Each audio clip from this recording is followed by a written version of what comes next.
There are over 3,000 holy wells in Ireland, more than in any other country.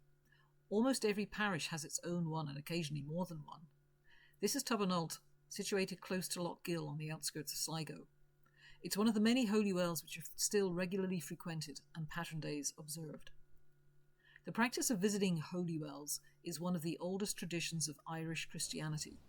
In fact, some of Ireland's holy wells may even be pre-Christian in origin. Tobernalt itself is an ancient natural spring which dates back to the 5th century as a pagan meeting place.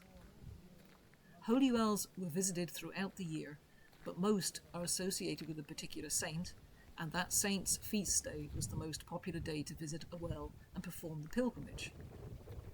By far the most enduring and popular time to visit such wells was the last Sunday in July, Garland Sunday, which coincides with the festival of Lunasa. Lunasa marked the end of summer and beginning of the harvest season. At Tobernalt, thousands of pilgrims still visit the well on that day. Many holy well complexes also include a sacred tree or stone. These features play a role as stations or stopping places in the rounding practices that are performed at the wells. Rituals are quite varied, but the route of the rounding, the number of stations, the prayers recited, the number of circuits performed, and the day and date of the visiting are strictly prescribed.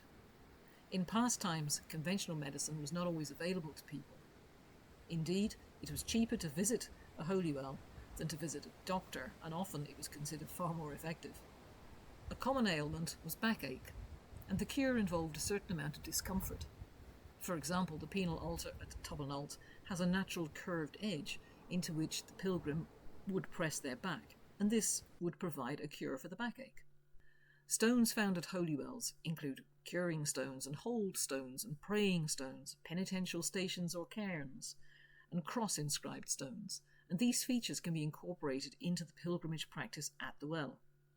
Stones with indentations were said to be that of the imprint of a saint's knee, or fingers, or feet, or even in one case, a saint's behind.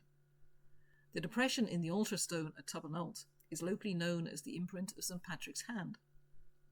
The site was also used for secret masses during the penal times between 1690 and 1828, when it was illegal to practice the Catholic religion openly. Holy wells are deeply layered sites, spiritually, historically, and culturally.